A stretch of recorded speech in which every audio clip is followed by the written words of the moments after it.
प्रहलाद अग्रवाल जी का जन्म मध्य प्रदेश के जबलपुर में 1947 ईस्वी को हुआ था। इन्होंने हिंदी में एमए तक की शिक्षा अर्जित की थी और बाद में इन्होंने सतना में स्नातकोत्तर महाविद्यालय में प्राध्यापक के रूप में नियुक्त हो गए थे। लेकिन किशोरा अवस्था से ही प्रहलाद अग्रवाल जी फिल्मी जगत के बारे में सोचा करते और लिखने का प्रयास करते थे। कहीं न कहीं हम सबों की तरह प्रहलाद अग्रवाल जी भी रुपहले पर्दे से आकर्षित थे। उनका ऐसा मानना था कि शायद कोई शुक्रवार होगा जिस दिन कोई फिल्म रुपहले पर्दे पे नहीं आती होगी।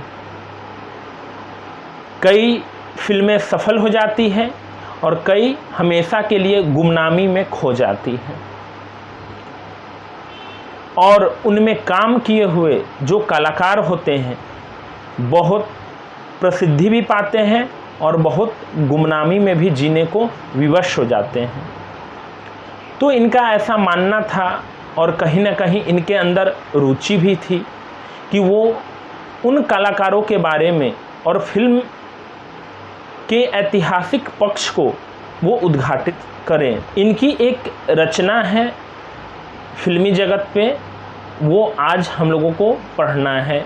तीसरी कसम के शिल्पकार शैलेंद्र साहब के बारे में। फिल्मी जगत से जुड़े हुए शैलेंद्र साहब ऐसे सितारे थे जो आज भी चमक रहे हैं। फणीश्वर नाथ रेणु के द्वारा रचित तीसरी कसम उर्फ मारे गए गुलफाम एक अमर कृति है जिसे सीने पर्दे पर उतारने का काम शैलेंद्र साहब ने किया था। आज भी उस फिल्म की गणना एक मील के पत्थर के रूप में की जाती है। कुछ चंद फिल्में आज भी फिल्म जगत में हैं, बॉलीवुड में हैं, जो मील का पत्थर साबित हो रही है। इस फिल्म के जो गीत लिखे गए थे वो शैलेंद्र साहब ने लिखा था और जो काफ़ी प्रसिद्धि भी पाया और आज भी प्रसिद्धि पा रहा है। और संगीत शंकर जयकिशन की महान जोड़ी ने दिया था और उस समय और वर्तमान समय में भी उन गानों से भी लोग गुनगुनाते हैं। इस फिल्म में नायक के तौर पर शोमैन राज कपूर साहब थे और अभिनेत्री के रूप में वहीदा रहमान थी। दोनों महानायक ने अपने जीवन का सर्वश्रेष्ठ अभिनय फिल्म तीसरी कसम में किया था। अद्भुत अभिनय से शोमैन राज कपूर साहब और वहीदा रहमान ने लोगों को चमत्कृत कर दिया था, क्योंकि इस फिल्म में दर्शा दिया था कि समाज में एक उद्देश्य परक फिल्म बननी चाहिए। और कहीं ना कहीं फिल्मी जगत में जो कॉमर्शियल फिल्मों की बात होती है तो इससे इतर इसके निदेशक ने यह सिद्ध करने का प्रयास किया कि हमें जोखिम लेकर समाज को एक उद्देश्यपरक और एक मार्गदर्शन करने वाली फिल्म जरूर बननी चाहिए, जिससे हमारा समाज मार्गदर्शन पा सके और एक उदाहरण को स्वीकार कर सके। अब हम लोग तीसरी कसम के शिल्पकार शैलेंद्र साहब के बारे में पढ़ेंगे। संगम की अद्भुत सफलता ने राज कपूर में गहन आत्मविश्वास भर दिया था। संगम फिल्म उस समय राज कपूर साहब की आई थी जो अत्यंत सफल हुई थी, जिससे प्रेरित होकर राज कपूर साहब ने एक साथ 4 फिल्मों को करने का निर्णय किया था। मेरा नाम जोकर, अजंता, मैं और मेरा दोस्त और सत्यम शिवम सुंदरम। पर जब 1965 में राज कपूर ने मेरा नाम जोकर आरंभ किया तब संभवतः उसने भी यह कल्पना नहीं की होगी कि इस फिल्म का एक ही भाग बनाने में 6 वर्षों का समय लग जाएगा। इन 6 वर्षों के अंतराल में राज कपूर द्वारा अभिनीत कई फिल्में प्रदर्शित हुई, जिसमें सन 1966 में प्रदर्शित कवि शैलेंद्र की तीसरी कसम भी शामिल है। यह वह फिल्म है जिसमें राज कपूर ने अपने जीवन की सर्वोत्कृष्ट भूमिका अदा की। यही नहीं, तीसरी कसम वह फिल्म है जिसने हिंदी साहित्य की एक अत्यंत मार्मिक कृति है सेल्यूलाइड पर पूरी सार्थकता से उतारा। तीसरी कसम फिल्म नहीं, सेल्यूलाइड पर लिखी गई कविता थी। ये जो फिल्म शैलेंद्र साहब ने बनाया, यह फणीश्वर नाथ रेणु जी की कविता से लिया गया था, जो एक बड़ा दुष्कर कार्य भी था, क्योंकि अभी तक तो कहानियों पर फिल्म बना करते थे, लेकिन शैलेंद्र साहब ने कविता पर फिल्म बनाने की चेष्टा की, जो काफ़ी जोखिम भरा था।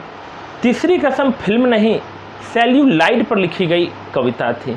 यहाँ सेल्यूलाइड का अर्थ है एक वैसी कृति जिसको जीवंत बना दिया जाता हो, वैसी कविता जो फणीश्वर नाथ रेणु जी ने लिखा था और उसे शैलेंद्र ने जीवंत रूप प्रदान किया था। कहीं ना कहीं उसे रूपहले पर्दे पर उतारने का प्रयास कर रहे थे। यही सेल्यूलाइड कहलाता है। तीसरी कसम शैलेंद्र के जीवन की पहली और अंतिम फिल्म है। तीसरी कसम को राष्ट्रपति स्वर्ण पदक मिला। बंगाल फिल्म जर्नलिस्ट एसोसिएशन द्वारा सर्वश्रेष्ठ फिल्म और कई अन्य पुरस्कारों द्वारा सम्मानित किया गया। मॉस्को फिल्म फेस्टिवल में भी यह फिल्म पुरस्कृत हुई। इसकी कलात्मकता की लंबी चौड़ी तारीफें हुई। इसमें शैलेंद्र की संवेदनशीलता पूरी शिद्दत के साथ मौजूद है। उन्होंने ऐसी फिल्म बनाई थी जिसे सच्चा कवि हृदय ही बना सकता था। शैलेंद्र ने राज कपूर की भावनाओं को शब्द दिए। राज कपूर ने अपने अनन्य सहयोगी की फिल्म में उतनी ही तन्मयता के साथ काम किया, किसी पारिश्रमिक की अपेक्षा बगैर। इस पर एक कहानी है कि शैलेंद्र साहब और शोमैन राज कपूर साहब के बीच प्रगाढ़ मित्रता थी, बहुत अच्छी मित्रता थी। तो जब शैलेंद्र साहब को लगा कि मुझे राज कपूर साहब को लेना है, तो वो उनके घर पहुंच गए और जब कहानी सुनाई तो राज कपूर साहब ने कहा कि मैं तो फिल्में करूंगा, लेकिन मेरी एक शर्त है।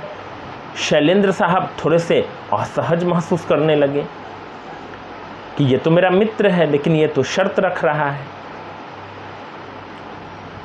तो फिर राज कपूर साहब ने कहा कि मुझे इस फिल्म को करने से पहले मुझे मेरा पूरा पारिश्रमिक मुझे आगामी चाहिए, मुझे पहले चाहिए।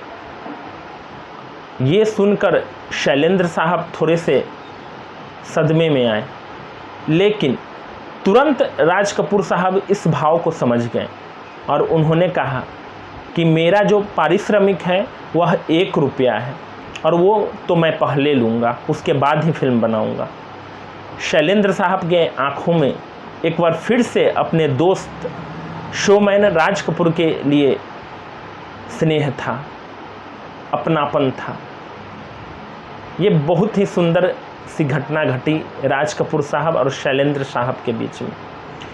वैसे तो फिल्म करने के दौरान ही राज कपूर साहब कह दिए थे कि ये जो फिल्म है इसके सफल होने के कम चांस हैं। शैलेंद्र साहब ने पूछा ऐसा क्यों? तो राज कपूर साहब ने कहा कि यह फिल्म वर्तमान लीक से हटकर है, जिस वजह से दर्शक हो सकता है इस फिल्म को उतना पसंद न करें। फिर आगे देखते हैं। वह तो एक आदर्शवादी कवि थे जिसे अपार संपत्ति और यश वैभव की कोई चिंता न थी, जितनी आत्मसंतुष्टि के सुख की अभिलाषा थी। तीसरा कसम कितनी ही महान फिल्म क्यों न रही, लेकिन यह एक दुखद सत्य है कि इसे प्रदर्शित करने के लिए बेमुश्किल से वितरक मिले थे। वितरक का कार्य होता है फिल्मों को खरीदकर सिनेमा हॉल तक उसे पहुंचाए, और तीसरी कसम को कोई भी वितरक खरीदने के लिए तैयार नहीं था, क्योंकि सबों को लग रहा था कि ये फिल्म नहीं चल पाएगी। इसके लिए तीसरी कसम में राज कपूर और वहीदा रहमान जैसे नामजद सितारे थे।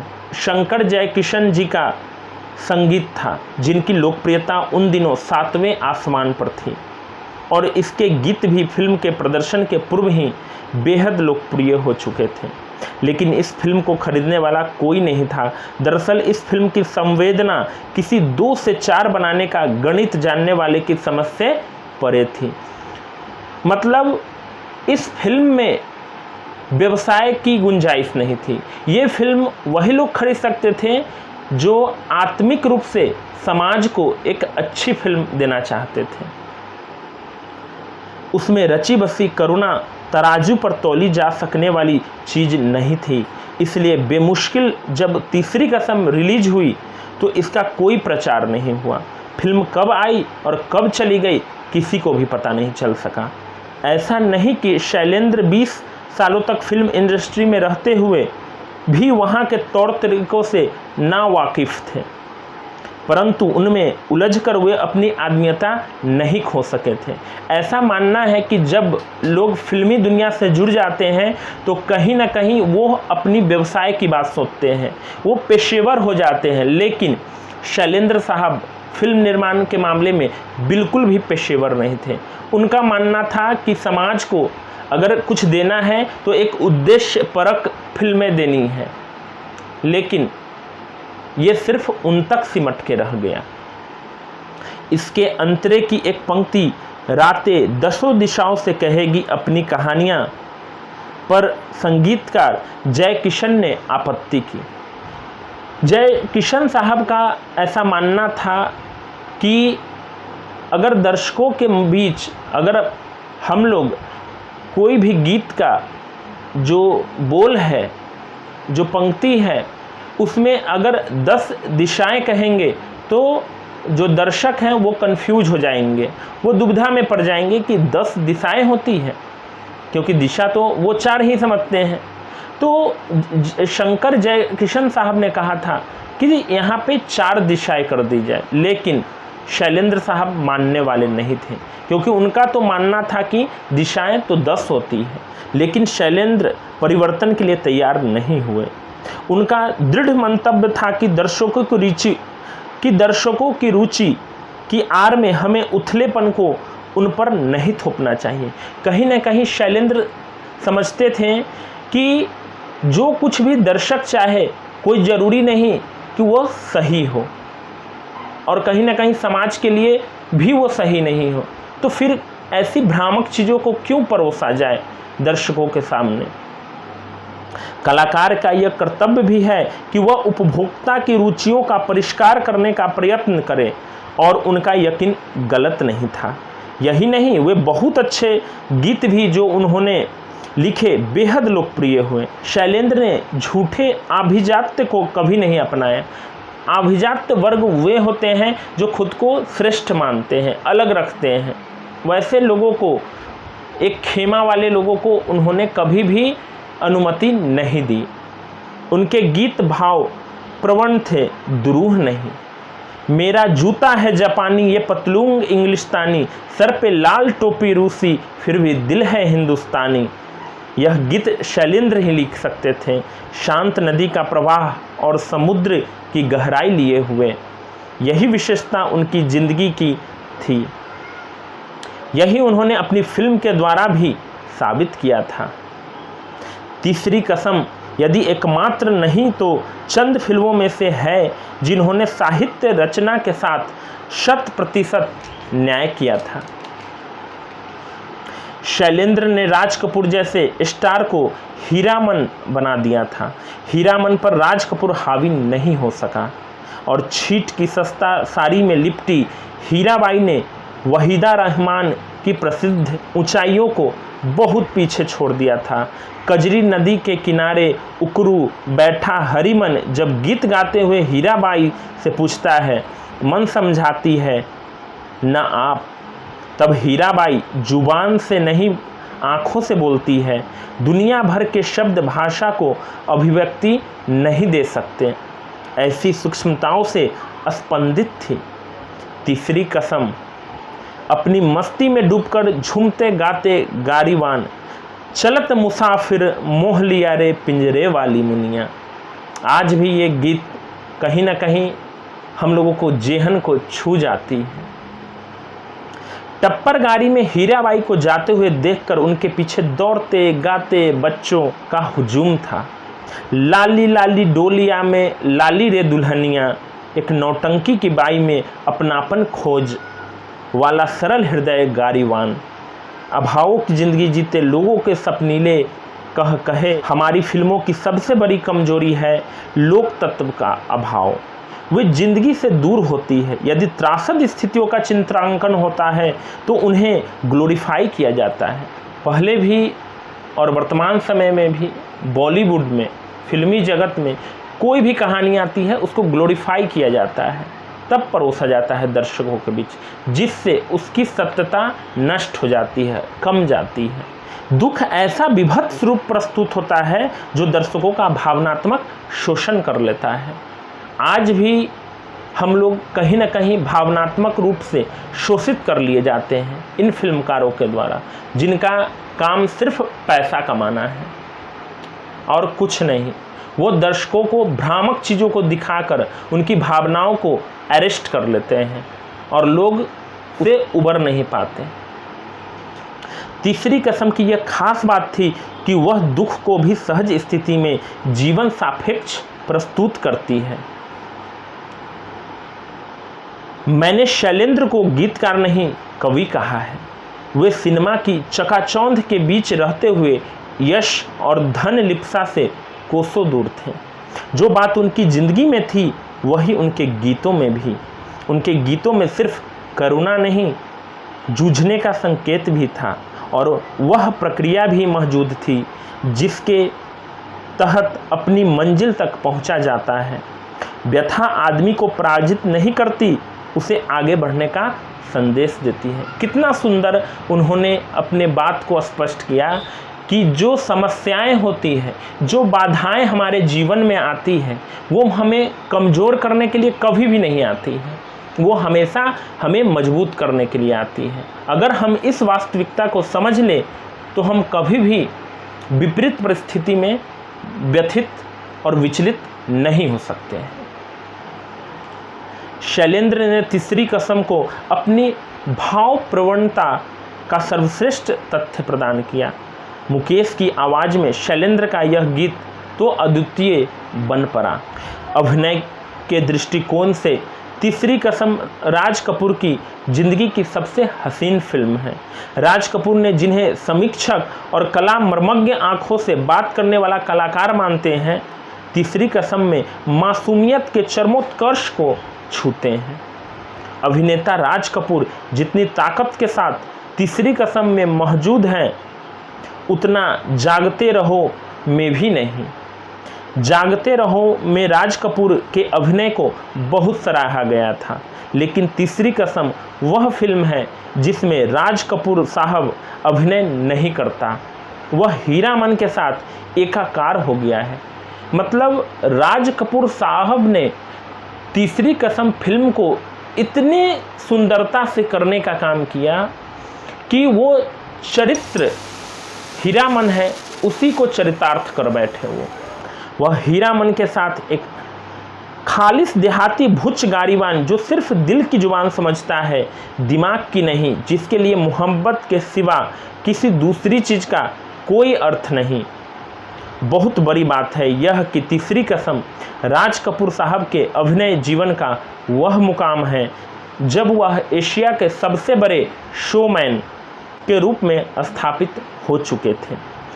उनका अपना व्यक्तित्व एक किंवदंती बन चुका था, लेकिन तीसरी कसम में वह महिमामय व्यक्तित्व पूरी तरह हीरामन की आत्मा में उतर गया। वह कहीं हीरामन का अभिनय नहीं करता, अपितु खुद हीरामन में ढल गया है।